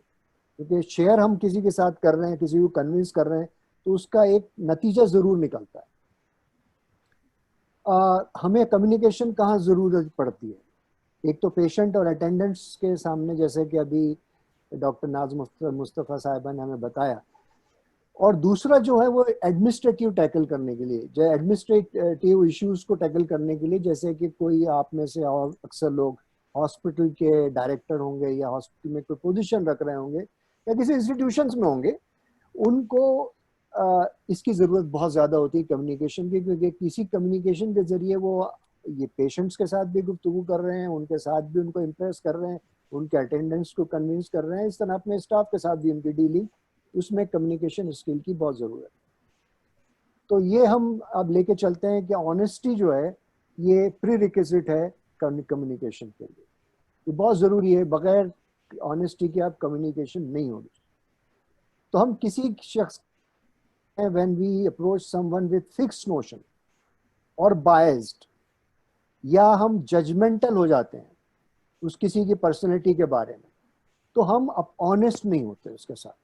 ये एक इम्पॉर्टेंट पॉइंट है कि हमारा ऑनेस्टी कब खत्म होगी, जब हम एक फिक्स नोशन के साथ है, अरे ये तो ऐसी है, ये तो ऐसी है, ये बेवकूफ़ आदमी है, किसी के बारे में आपने सोचा कि इस कम्युनिटी के लोग ऐसे ही होते हैं, किसी के बारे में सोचा आपने कि ये पर्टिकुलर फेथ को मानने वाला इसलिए ये लोग ऐसे होते हैं, आपने पहले से उनके दिमाग में, ये अनपढ़ आदमी है तो इसके कुछ समझ में नहीं आएगा, पहले से प्री फिक्स नोशन आपके पास, आप जजमेंटल हो गए। और ये जो चीज़ है ये, और इसका नतीजा क्या होता है कि क्लैश और एंजाइटी, बिल्कुल लड़ाई होगी, कुछ क्लैश होगा, पेशेंट कन्विंस नहीं होंगे, उनके अटेंडेंट्स नाराज होंगे, जैसे हमने बहुत सारे एग्जाम्पल सुने, और लोग उठ के चले जाएंगे सिर्फ प्री फिक्स नोशन की वजह से। तो उनकी जो ऑनेस्टी है वो कहीं ना कहीं मजरू हो रही है, वो ऑनेस्ट नहीं है अपने कोर्स में, अपने डीलिंग में, इसलिए वो पहले से प्री फिक्स नोशन के साथ वहाँ पर मौजूद होंगे, और उसका नतीजा ये होगा। और ये रीज़न क्या है इस मेंटल फिक्सेशन का? इब्न नफीस, जो इब्न रुश्द हमारे यहाँ बहुत बड़े लीजेंड माने जाते हैं, उन्होंने बताया दो हैं, दो किस्म के डॉक्टर्स होते हैं जिनमें दो किस्म की बीमारियां या बुराइयां होती हैं। उसके एक को कहते हैं किब्र, जिसके अंदर ये किब्र होता है वो दूसरों को कमतर समझता है, वो समझता है कि दूसरे जो हैं वो उसके मुकाबले में छोटे हैं। तो ये, और दूसरी चीज उसमें दूसरी मिसाल दी उन्होंने उज्ब, ये वो लोग होते हैं जो दूसरों को कमतर नहीं समझते लेकिन खुद को बरतर समझते। तो ये सुपीरियरिटी कॉम्प्लेक्स का शिकार होता है। सुपीरियरिटी कॉम्प्लेक्स में आपको बता दूं कि सुपीरियरिटी कॉम्प्लेक्स जो इंफीरियरिटी कॉम्प्लेक्स से पैदा होता है। तो किब्र और उजुब, इसने इब्न नफीस ने कहा अगर ये किसी तबीब के अंदर, किसी डॉक्टर के अंदर ये मौजूद है तो वो प्री फिक्स नोशन के साथ बैठेगा और कभी कम्युनिकेट नहीं कर पाएगा, क्योंकि वो पहले से तय किए हुए हैं कि मेरे या तो किब्र का शिकार है, तो ये समझ रहा है कि जो लोग उसके सामने बैठे हैं, जो लोग जिनसे वो बात कर रहा है वो सब हकीर हैं, कम उसके मुकाबले में बिल्कुल बेकार हैं, छोटे हैं, और उसके मुकाबले में उनकी कोई नॉलेज नहीं है, या वो ये समझ रहा है कि ये छोटे बड़े कुछ नहीं है लेकिन मैं सबसे बेहतर हूँ, मुझे लोग तारीफ करते हैं, मुझे तो मैं उसके अंदर आता है। और यही वजह होती है कि वो इस सिलसिले में मेंटल फिक्सेशन का शिकार हो जाता है। डॉक्टर नाज मुस्तफ़ा ने बहुत उम्दा बात कही कि लिसनिंग के लिए इम्पॉर्टेंट है, लेकिन लिसनिंग के लिए ज़रूरी है साइलेंट। अगर आप लिसनिंग के स्पेलिंग्स में से ये चीज़ें निकालें तो साइलेंट बनता है। ये आप देखिए कि इसमें ऊपर लिसनिंग लिखा हुआ है, यहाँ ये लिसनिंग है और इसमें से हमने यहाँ से एस निकाला और आई निकाल लिया और यहाँ से हमने एल ले लिया और फिर ई ले लिया और यहाँ से एन ले लिया और फिर हमने यहाँ से टी लेकर आए, तो ये साइलेंट। तो लिसनिंग के लिए साइलेंस इंपॉर्टेंट है। अब ये साइलेंस जो है ये कैसे पैदा और कहाँ से आएगा और कैसे हम अच्छे लिसनर बन सकते हैं, हम उसको बात करें। तो साइलेंस जो है, it should not be passive silence, यानी आप बिल्कुल एक ठप पत्थर की तरह मूर्त बन के खामोश बैठे हुए हैं, सो रहे हैं अपनी जगह, खामोश बैठे हैं, आप बोल नहीं रहे, सामने वाला बकवास कर रहा है, ऐसा लग रहा है कि वो भैंस के सामने बीन बजा रहा है, ये पैसिव साइलेंस होता है। एक्टिव साइलेंस क्या होता है? आप बात को सुन रहे हैं, आप कह रहे हैं वाह अच्छा, कब हुआ था, अच्छा फिर से बताइए, अच्छा कितने दिन के बाद आपको ये तकलीफ हुई थी, अरे ऐसे कैसे होगा। आप मतलब आपने उसकी बातों के बीच में हूँ हाँ कर रहे हैं, आप उससे बात कर रहे हैं, उसको समझ रहे हैं। तो एक्टिव साइलेंस कैसा होता है? जैसे कि कमरा जो है वो पूरा खामोशी से भरा हुआ है, आप खाली चीज जिसको आप कहते हैं खाली, वो एम्प्टीनेस नहीं है बल्कि वो एक तरह से उसके अंदर वहां पर जो खामोशी है उससे वो चीज भरी हुई है, वो शख्स जो है उसकी खामोशी बोल रही है, ये एहसास होना चाहिए सामने वाले। This silence does not mean emptiness of voice. सिर्फ वो आदमी खामोश बैठा है, उसका दिमाग कहीं और चल रहा है, वो कोई चीज और सोच रहा है, ये साइलेंस नहीं चाहिए। साइलेंस वो चाहिए कि वो वहां मौजूद है, वो सुन रहा है और ईमानदारी से सुन रहा है, ऑनेस्टी से सुन रहा है, इसलिए उसको बीच बीच में क्यूरियोसिटी हो रही है, वो बीच में उससे सवाल भी कर रहा है, वो हूँ हाँ भी कर रहा है और उसका तवज्जो उस पर है। और ये सब कुछ डिपेंड करता है हमारे एटीट्यूड पे। हमारा साइलेंस एक्टिव होगा या पैसिव होगा, डिपेंड करेगा हमारे एटीट्यूड पे।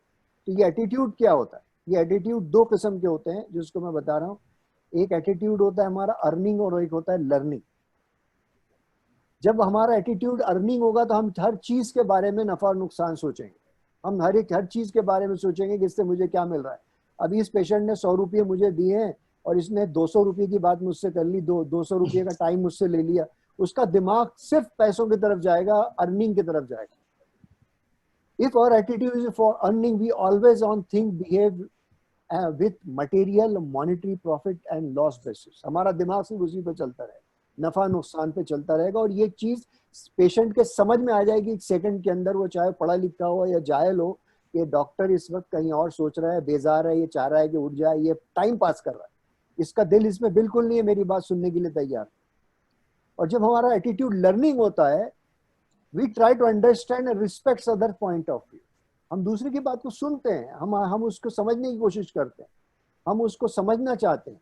तो ये लर्निंग और अर्निंग जो है, ये दो एटीट्यूड है जो ये डिपेंड करेगा कि हमारा कम्युनिकेशन कैसा है और हमारा साइलेंस कैसा है। हमारा साइलेंस एक्टिव उसी वक्त हो सकता है जब हम लर्निंग के प्रोसेस में हो, और हमारा साइलेंस पैसिव उस वक्त होगा जबकि हम अर्निंग के प्रोसेस में। मसलन पेशेंट आपके पास आता है, when we are honestly listening others point of view, our attitude is learning not earning. एक पेशेंट आपके पास, एक खासतौर से औरतें हैं और जो बूढ़ी औरतें और मर्द होते हैं, वो बड़ी तफसील से आपके सामने चीज बताएंगे। अब वो बता रहे, ये समझिए, मैं एक सिंपल आपके सामने एग्जांपल देता हूँ कि वो बता रही है कि डॉक्टर साहब ऐसा हुआ कि 2 महीने पहले मैं रात को सोई, 2:30-3 बजे ऐसा लगा कि मेरी छाती पे कोई बैठ गया। अल्लाह, मैंने जो आंख खोली तो मेरी मुंह से आवाज निकल के नहीं दे रही और लग रहा है कि बस आखिरी वक्त आ गया मेरा। अब जो जरा सा मैंने पलट कर देखी तो मेरे बिस्तर के बाजू में मेरी नवासी सोती है। वो ऐसे सोती है कि उसको उठा के फेंक भी दो तो नहीं जागती। उसके बाजू उसकी माँ सो रही थी, वो कहाँ से उठती। उसके बाजू मेरा बेटा सो रहा था, वो भी खर्राटे ले रहा है। मैंने सोचा अल्लाह कैसे उठाऊं इनको, अब क्या करूं। मैंने तकिया उठा के फेंकने की कोशिश की तो हाथ नहीं उठ रहा है। तब से ये बात रोज की हो गई है कि 2-2:30 बजे ऐसा लगता है कि कोई छाती पे बैठे रहे। जब उठ के मैं ठंडा दूध पीऊं, पानी पीऊं, शिकंजी बना के पीऊं, तो जब जाके मेरी तबीयत ठीक होगी। अब वो एक आपको हाइपर एसिडिटी का एक केस है, आपके शुरू में समझ में आ गया जब उसने कहा कि छाती पे बैठा हुआ है, लेकिन अब आप सुनेंगे उसकी बात को पूरा, क्योंकि वो बात जब तक आप उसकी बात को पूरा नहीं सुनेंगे वो शक में रहेगी। उसको कहे डॉक्टर ने तो बात पूरी नहीं सुनी, मैंने कहा छाती पे बैठने की बात की तो उसने उठा के दवा लिखनी शुरू कर दी। तो एक्टिव साइलेंस जो है आपका, वो बहुत मायने रखता है कि आप उस वक्त खामोशी से उसकी पूरी बातें सुनेंगे। उसी वक्त आएगा जब आपका एटीट्यूड अर्निंग होगा, नहीं अर्निंग नहीं होगा, लर्निंग होगा। ये एक बहुत इंपॉर्टेंट पॉइंट है। जिस वक्त हमारा एटीट्यूड जो है वो अर्निंग होता है, हम समझिए कि लिड, एक ढक्कन लगा देते हैं, हर चीज को बंद कर देते हैं, अंदर कोई चीज जा नहीं सकती, क्योंकि हमारा एकदम हम तय कर लेते हैं, फिक्सेशन का शिकार होते हैं। हम उस आदमी को बेवकूफ़ समझते हैं, हम उस आदमी को बकवास करने वाला समझते हैं जो पेशेंट हमारे सामने बैठा है या उसका अटेंडेंट जो चीज़ बता रहा है, और हम कोई चीज़ नहीं सुन रहे होते हैं कि पता नहीं उसने बीच में उसने एक बहुत ही इंपॉर्टेंट साइन या सिम्टम्स बताया जिसके तरफ हमारा दिमाग नहीं जाता, क्योंकि हम पहले सोचना शुरू कर देते हैं कि ये जल्दी से हमें से यहाँ से पास आउट करना है, हटा देना। साइलेंस के लिए अब basic requirement, silence which will be active silence for sharing the, इसमें हिंड्रेंस जो आती है साइलेंस में, वो बहुत सारी चीज़ें जिसकी तरफ आपको खास तौर से ध्यान देना है। कुछ ऐसी चीज़ें न रखें आप अपने आसपास जिससे कि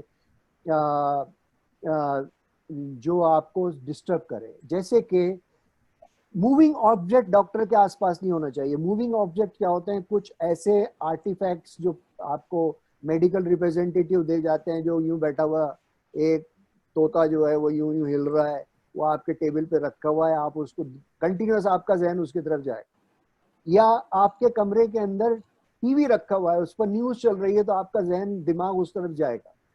या आपके कमरे में सीसीटीवी कैमरा लगा हुआ है, सीसीटीवी मॉनिटर लगा हुआ है, तो सीसीटीवी मॉनिटर पे जो कैमरे 5-6 आपने 8-10 लगा रखे हैं, उसमें बाहर के आपके जो वेटिंग हॉल में जो पेशेंट्स आ रहे हैं उनके मूवमेंट की वजह से वहाँ मूवमेंट कंटिन्यूअस स्क्रीन के ऊपर दिख रहा है, तो आपका साइलेंस जो होगा वो पैसिव हो जाएगा, क्योंकि आपकी तवज्जो उस तरफ चली जाएगी, आपका फोकस उस मूवमेंट की तरफ चला जाएगा और आप उसकी तरफ देखने लगेंगे बजाय पेशेंट की बात सुनने की। तो इस तरह से इन चीज़ों का ख्याल रखना चाहिए। इस तरह आर गिलास है वो रखा हुआ है, उसमें से रेत धीरे धीरे धीरे धीरे गिर रही, तो आपको चूंकि मूवमेंट उस तरफ जा रहा है तो आप मूवमेंट की तरफ ध्यान दें।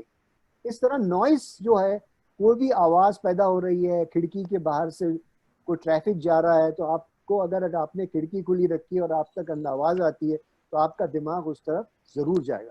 या आपने अपना मतलब अपने घर में खोल रखा है, आपकी क्लिनिक घर में है और उसका दरवाज़ा आपके कमरे आपके क्लिनिक में खुलता है, अब आपके घर में आवाज़ आ रही है, आपके घर में बच्चे लड़ रहे हैं, आपकी बीवी या आपका शोहर जो है बच्चों की ठुकाई कर रहा है, पीट रहा है, तो आपका दिमाग उस तरफ जा रहा है। आप पेशेंट से बात कर रहे हैं, सोच रहे हैं कि अंदर कोई चीज़ गिरी है, अंदर चीख पुकार क्यों मची हुई है वगैरह वगैरह।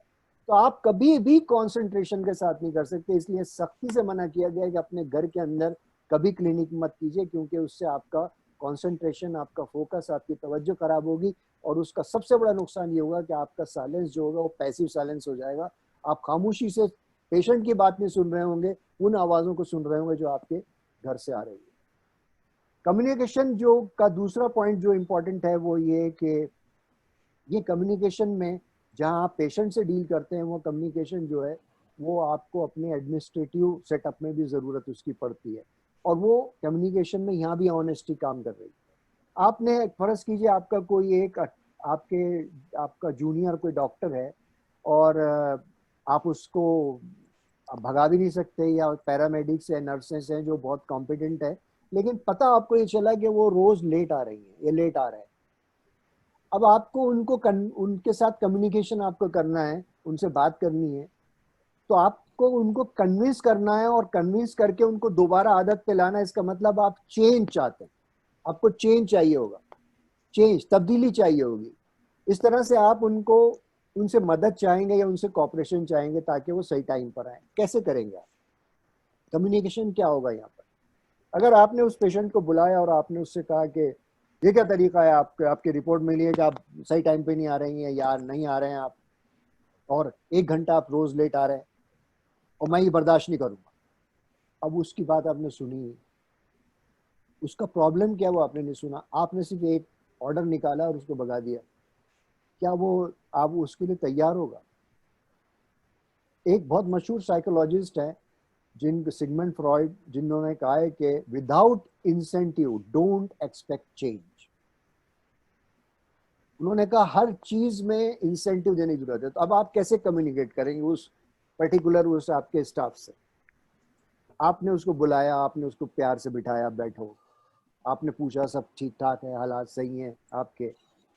यार एक मैं चीज सुन रहा हूँ कि प्रॉब्लम क्या है आपके साथ, पहले बताइए, आप लेट जो आ रही हैं आ रहे हैं, क्या प्रॉब्लम क्या है?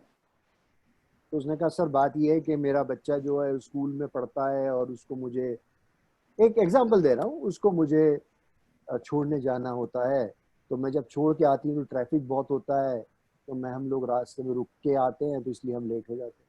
अपने वो कौन से स्कूल में पढ़ रहा है आपने सब पूछा, फिर आपने एक इंसेंटिव दिया। अब इंसेंटिव मामूली हो सकता है, उसने कहा ऐसा है आप इसकी फिक्र मत करें, आप सही टाइम पर आ जाइए, हमारी हॉस्पिटल की गाड़ी जाएगी, उसको बच्चे को आपके ड्रॉप कर देगी। आप वो कितना खुश हुआ, एक इंसेंटिव दिया आपने।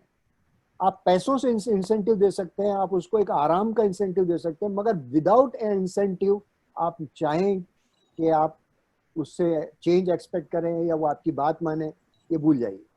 तो कम्युनिकेशन का मतलब जो होता है वो यही है कि आप किस तरह से उसको कन्विंस करें। The choice of word we use directly reflects on the quality of thought, so choose them wisely. ये बहुत इंपॉर्टेंट है, ये सिगमंड फ्रॉइड, कि आप क्या लफ्ज इस्तेमाल कर रहे हैं, कौन सा वर्ड उस जगह इस्तेमाल कर रहे हैं। जैसे कि एक वर्ड है जिसको आप कभी मत इस्तेमाल कीजिए, वो है ऑलवेज, हमेशा। आप हमेशा देर से आते हैं, आप हमेशा ये करते हैं, आप हमेशा ये करते हैं। वो हो सकता है कि वो 80% वो चीज गलत करता है, लेकिन 20% तो सही करता है। अगर वो 20% सही कर रहा है तो उसके तन बदन में आग लगेगी। वो कहेगा कि अच्छा, ये कह रहे हैं मैं रोज लेट आता हूँ, मैं फलाने दिन तो सही पर आया था, वो फलाने दिन सही आया था, वो फलाने दिन सही आएगा। वो सैकड़ों बातें लड़ने के लिए तैयार हो जाए। ऑलवेज कभी मत कहिए, या आप ये कभी इस्तेमाल मत कीजिए कि मुझे पता है आप क्या करते हैं, मुझे पता है आप वहाँ के सोते हैं, मुझे पता है आप दवाएं चुराते हैं, मुझे पता है आप खाना नहीं खा रहे हैं, मुझे पता है मेरी मेडिसिन नहीं खा। जब आपको पता है, आपसे बड़ा बेवकूफ कोई नहीं होगा कि फिर आप उसके बाद उसको बता भी रहे हैं। तो ऐसे कुछ सेगमेंट जुमले हैं जिनको खुदा के लिए कभी भी खुदारा इस्तेमाल मत कीजिए, बल्कि उनको आप उनकी जगह दूसरी चीज इस्तेमाल कर सकते हैं। जैसे ऑलवेज है, ये हमेशा की जगह आप कोई भी बात कर सकते हैं। आप कह सकते हैं कि इसमें जरा सी ज्यादती हो रही है, या झूठ, आप झूठ बोल रहे हैं कभी मत बोलिए।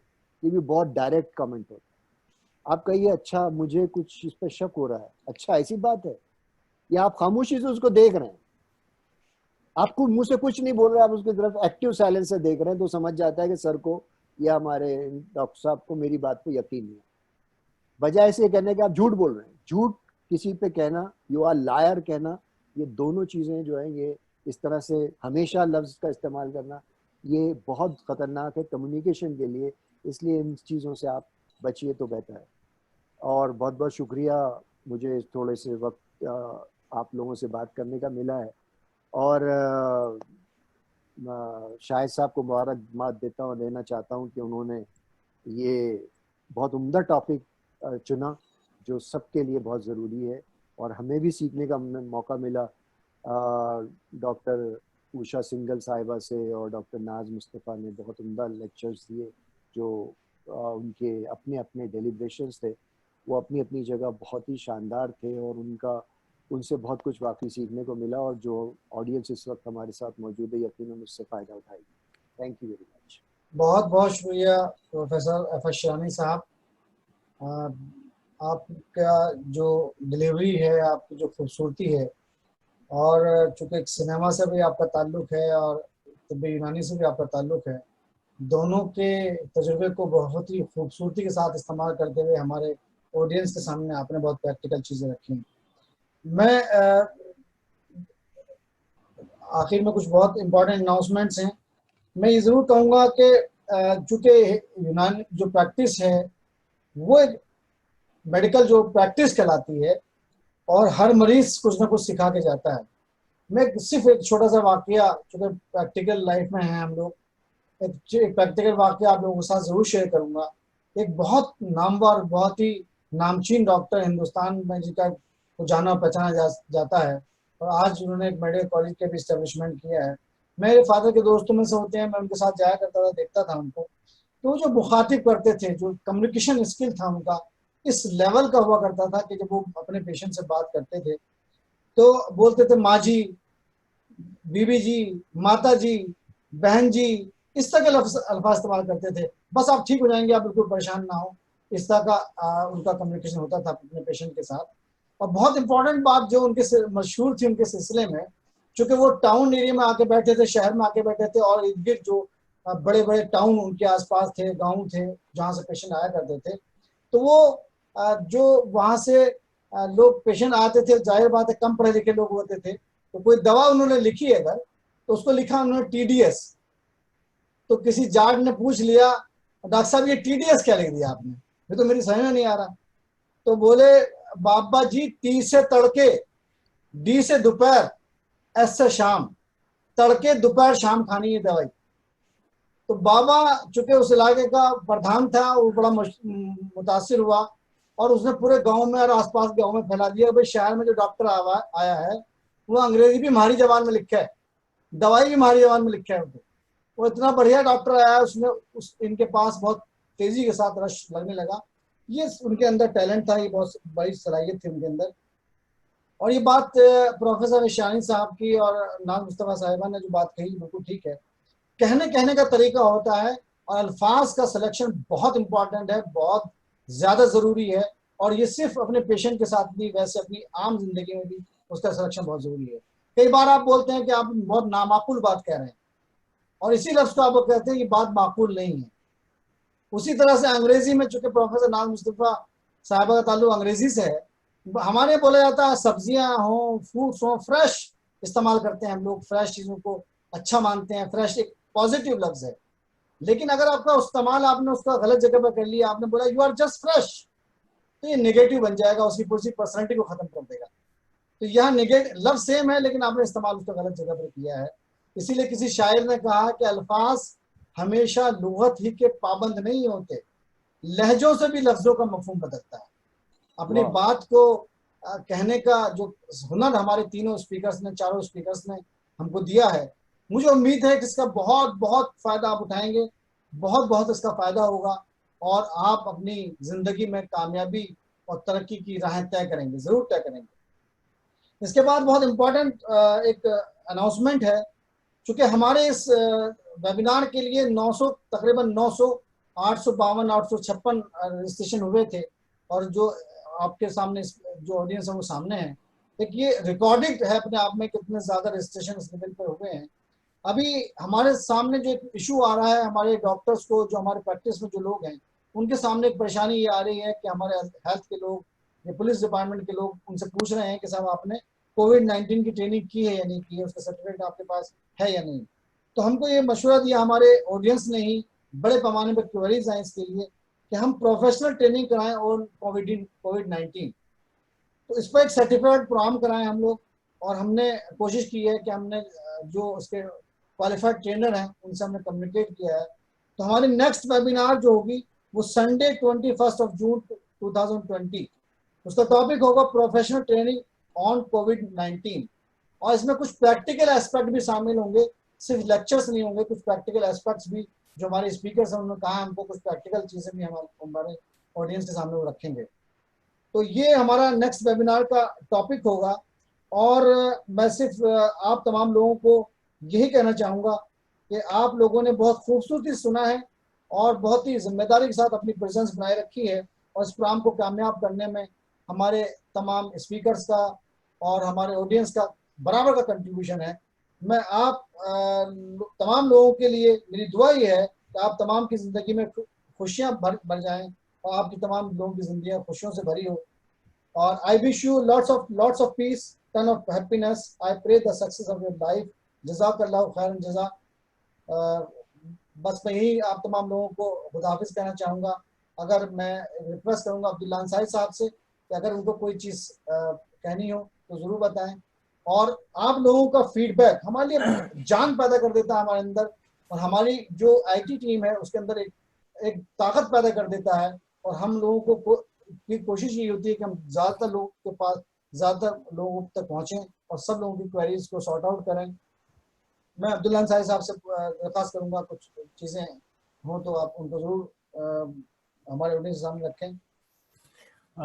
बहुत बहुत शुक्रिया डॉक्टर शाहिद मलिक साहब। I just have the same couple of things that I had been telling you guys in previous webinars as well.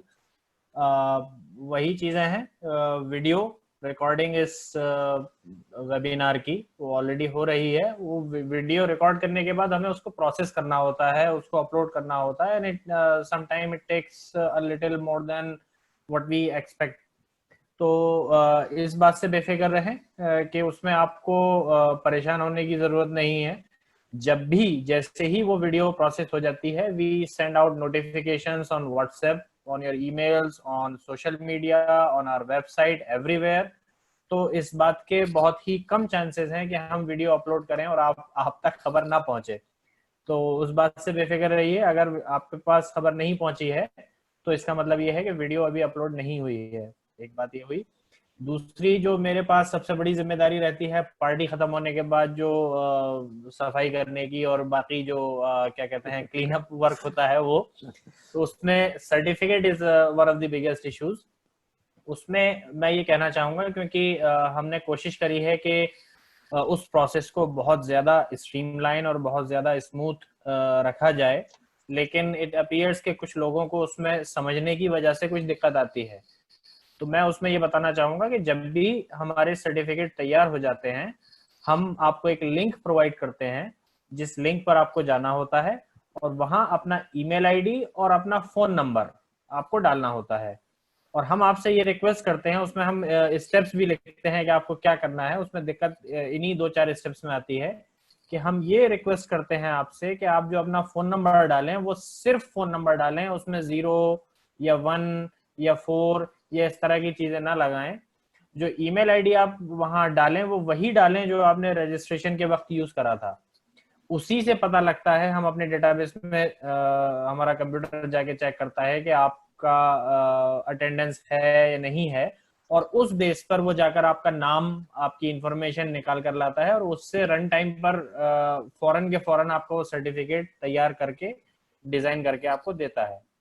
जैसे ही वो सर्टिफिकेट आपको दिख जाए, ये आपकी जिम्मेदारी है कि उसको आप फौरन सेव कर लें। अगर आप कंप्यूटर यूज कर रहे हैं तो उस इमेज पर राइट क्लिक करके आप सेव एज ऑप्शन आता है, उसको यूज कर सकते हैं। अगर आप मोबाइल फोन यूज कर रहे हैं तो उस इमेज को थोड़ी देर लॉन्ग प्रेस करिए, थोड़ा देर तक टैप करिए, तो उसमें शेयरिंग के ऑप्शन आ जाएंगे जिसमें आप उस इमेज को अपने फोन पर आप सेव कर सकते हैं। इसमें जरा भी कोई आपको कंफ्यूजन है तो आप फौरन गूगल पर सर्च कर सकते हैं कि कैसे मैं इंटरनेट की किसी भी इमेज को अपने मोबाइल पर सेव कर सकता हूं। उसका स्क्रीनशॉट लेना सही ऑप्शन नहीं है, क्योंकि उसमें बहुत सारी चीजें मिस हो जाती हैं, उसकी क्वालिटी खराब हो जाती है और दीगर चीजें हैं। तो ये मैं चीजें यहाँ बता देना चाह रहा हूँ, क्योंकि ये वो चीजें हैं जो मुझे बार बार व्हाट्सएप पर बतानी पड़ती हैं। वो मेरे लिए भी और आप सबके लिए भी थोड़ा सा परेशानी का सबब बन जाता है। तो ये 2 बातें मेरी तरफ से हैं। तीसरी, जैसा कि डॉक्टर शाहिद ने अभी आपको बताया कि we are coming up with another webinar, and that would be probably on 21st of this month. तो अब अगला सवाल ये आता है कि उसका रजिस्ट्रेशन कब से शुरू होगा। तो उसके लिए भी हमें थोड़ा सा टाइम दीजिए, 1 दिन या 2 दिन का। जैसे ही we are able to set up that webinar, we would be sharing the link with you, और हम कोशिश करेंगे कि आप तक पहुंच जाएं। हालांकि आप अगर हमारा फेसबुक पेज या हमारा यूट्यूब चैनल इन सब मीडिया से कनेक्टेड है तो आपको इन्फॉर्मेशन मिल जाएगी। Still we send a lot of WhatsApp messages, तो आपको जैसे ही हम ये नई लिंक शेयर करेंगे वो आपको मिल जाएगी और आप उस पर रजिस्टर कर सकते हैं। नेक्स्ट टाइम भी इस बार की तरह जो जूम मीटिंग होगी that would be registration based, यानी आप वहां जाकर फॉर्म भरेंगे, उसमें अपनी डिटेल डालेंगे, ईमेल आईडी आप अपना सही डालेंगे। मैंने नोटिस किया है कुछ लोगों ने ईमेल टाइप करते में गलती कर दी है, इस वजह से उनके पास मेल नहीं पहुंच पाया। तो जब आप उसमें मेल अपना एंटर करके रजिस्टर करते हैं, ऑटोमेटिकली एक यूनिक लिंक, एक ऐसी लिंक नहीं जो आप सबके साथ शेयर कर सकते हैं, that would be unique for you only, वो आपके मेल आईडी पर जाती है और साथ के साथ ही वो उसी वेब पेज पर जहां आप फॉर्म को फिलअप करते हैं वो दिखाई देती है। उस इंफॉर्मेशन को आप चाहें तो उसको सेव कर सकते हैं वहीं के वहीं, और अपने मेल को आप संभाल कर रख सकते हैं जो आपके स्क्रीन पर आया है। आज शुरुआती तकरीबन आधा घंटा नहीं बल्कि 1 घंटे तक मैं लोगों को जवाब देता रहा कि यहाँ पासवर्ड और आईडी की जरूरत नहीं है, यहाँ आपको सिर्फ एक डेडिकेटेड लिंक है जो आपके ईमेल पर आया हुआ है। तो ये बात मैं आज पहले बता देना चाहता हूँ ताकि अगले वेबिनार में आपको ज्वाइन करते वक्त किसी तरह की दिक्कत ना हो। तो इन बातों को आप कोशिश करता हूँ आप सब लोग खुद भी समझें, और बाकी अपने साथियों को जिन्होंने ये बात नहीं सुन पाए हैं या जो इस बात तक जो बीच में कुछ लोग चले गए, कुछ लोगों का कनेक्शन ड्रॉप हो गया, उन तक भी इस बात को पहुंचाएं ताकि वो भी आसानी से नेक्स्ट टाइम इस वेबिनार को ज्वाइन कर सकें। आई गेस मेरे पास इतना ही है। डॉक्टर शाहिद से पूछना चाहूंगा, वो कुछ और ऐड करना चाहेंगे? नेशनल हिजामा डायरेक्टरी के सिलसिले में हम लोगों ने अनाउंसमेंट किया था पिछली वेबिनार में।